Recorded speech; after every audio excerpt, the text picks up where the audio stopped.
네, 안녕하세요. 저는 서울 동대문구에 살고 있는 36살 정동진이라고 합니다. 하는 일은 외국계 컨설팅 회사에서 컨설턴트로 일을 하고 있습니다.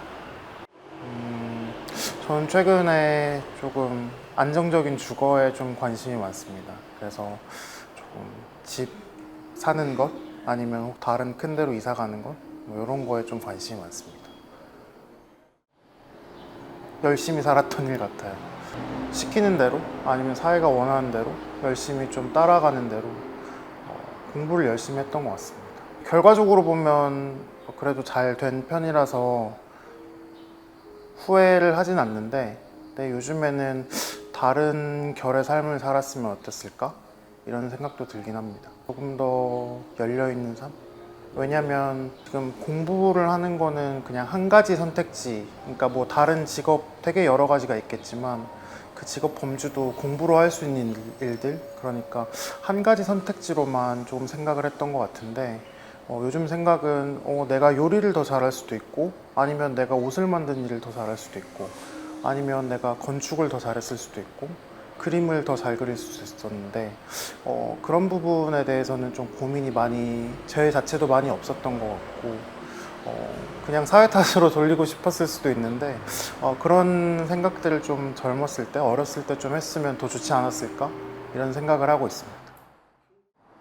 저는 영향이 있다고 봅니다.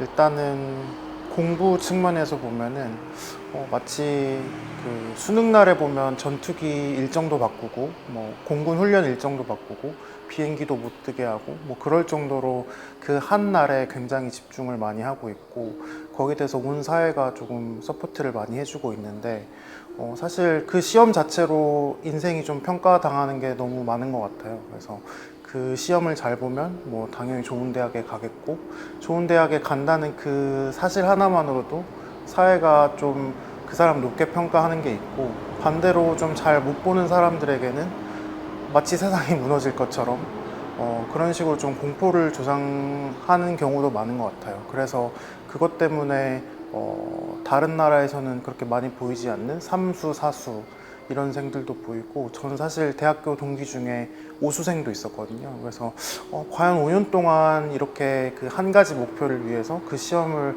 준비하는 게 뭐 다른 길도 많지 않았을까? 이런 생각도 하곤 합니다. 딱히 요리 종류를 가리진 않는데 요즘에는 좀 한식 쪽을 좀 관심 있어 하고요. 요즘엔 좀 반찬을 좀 만들어 보려고 좀 집에서 밥을 많이 해 먹으려고 노력하거든요. 그래서 좀 반찬을 좀 많이 공부하려고 하고 있습니다. 좀 열린 사람이었으면 좋겠다. 좀 유연한 사람이었으면 좋겠다. 이런 생각을 합니다. 이게 뭐 사실 국적의 문제라기보다는 그냥 사람의 개인 성향의 문제인 것 같아서 본인이 가진 주관이 되게 뚜렷한 거는 좋겠지만 그 주관 속에 다른 생각이 좀 끼어들 틈이 없으면 조금 어려운 것 같아요. 그래서 좀 사고가 유연한 친구가 있었으면 좋겠다. 이런 생각을 합니다. 그러면 뭐 최근에 좀 현상일 수도 있는데 조금 사회가 관용이 없어지는 사회 같다. 그러니까 내가 조금이라도 피해보는 것을 조금도 용납하지 않고 나는 무조건 사회로부터 그리고 타자로부터 조금 피해를 받아서는 안 돼라고 생각하는 게 우리나라뿐만도 아니겠지만 뭐 특별히 요즘에 좀 많이 느끼고 있습니다. 그래서 점점 더 관용이 없어지는 사회가 요즘에는 좀 단점이라고 생각을 하고요. 장점이라고 하면은 다른 사회보다는 좀 역동적인 것이 조금 장점인 것 같아요. 이게 뭐 단점으로 작용할 수도 있는데 굉장히 좀 트렌드도 굉장히 빨리 바뀌고 아니면 사람의 생각들도 굉장히 빨리 바뀌고 해서 이제 뭐 그게 불안의 요소일 수도 있는데 어떻게 보면은 조금 나쁜 점들도 쉽게 바뀔 수 있다 이런 점으로 받아들이면 역동적인 게 저는 좀 장점으로 작용할 수 있다고 생각합니다. 미디어나 아니면은 뭐 유튜브 이런 데서 많이 노출을 시켜서 그런 게 좀 당연하다고 좀 인식이 되는 그런 컨텐츠들이 좀 많아졌으면 좋겠습니다. 왜냐면 북유럽 사회가 뭐 이상적인 건 아니겠지만 거기서 이제 좀 얀태 법칙이라는 게 있다고 들었어요. 그래서 내가 남들보다도 우월하지 않고 내가 남들보다 뛰어나지 않고 뭐 나보다 더 능력이 많은 사람이 있을 수도 있고 이런 것들을 특별히 가정에서도 교육하겠지만 사회 전반적으로 조금 사람들이 학습을 하고 좀 체득하고 있다고 들었거든요. 그래서 정확히 한국 사회에 맞는 컨텐츠는 아닐 수도 있는데 이런 것들이 좀 사회적으로 공감대를 형성을 하려면 교육이나 아니면 좀 미디어들, 뭐 레거시 미디어일 수도 있고 아니면 요즘 유튜브나 다른 미디어들을 통한 뉴 미디어일 수도 있는데 그런 것들을 통해서 좀 노출이 많아지면 조금 더 괜찮지 않을까 이런 생각을 해봤습니다. 과도한 효율화인 것 같아요. 효율화는 사실 기업에 있어서는 당연한 과제이기도 한데 결국에는 일하는 사람들을 조금 더 나쁘게 말하면 착취, 좋게 말하면 더 효과적으로 이용하기 위해서거든요.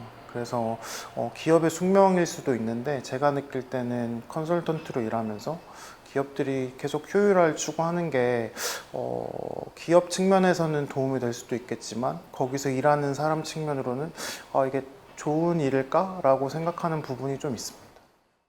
저는 이제 기본소득에 대해서는 찬성하는 입장인데 이제 그 세수를 어떻게 마련하는지는 이제 차후의 문제고 저는 일단 기본소득에 관련된 문제는 긍정적으로 생각을 하고 있습니다. 일단은 기본적으로 생활이 안 되는 상황에서 본인이 원하는 거를 꿈꿀 수 있을까라고 생각하면 그건 좀 아니라고 생각을 하기 때문입니다. 일정적으로 사람으로서 살 수 있는 그리고 사회인으로서 되게 정착을 하는데 기본적인 좀 토대가 되어준다면 비단 내가 A라는 일을 하고 있어도 B라는 일을 할 때 조금 더 전직을 하거나 아니면 뭐 다른 본인이 하고 싶은 일을 할 때 조금 심리적인 안정감을 줄 수 있을 것 같습니다. 제가 제안을 받았을 때 선뜻 하겠다고 말씀드린 이유는 좀 기대감이 있었는데요. 일단 사회생활을 하다 보면 굉장히 좀 비슷한 사람 아니면은 업무적으로 연관이 있는 사람 이런 사람들만 마주치다 보니까 머리도 굳고 아니면은 좀 생각이 좀 획일화된다는 느낌을 좀 받았거든요. 그래서 좀 다양한 배경을 가진 사람들과 이야기하면서 제 생각도 말랑말랑하게 할 수 있고 조금 더 건설적인 얘기를 조금 할 수 있을 것 같아서 저는 오늘 좀 기대가 됩니다.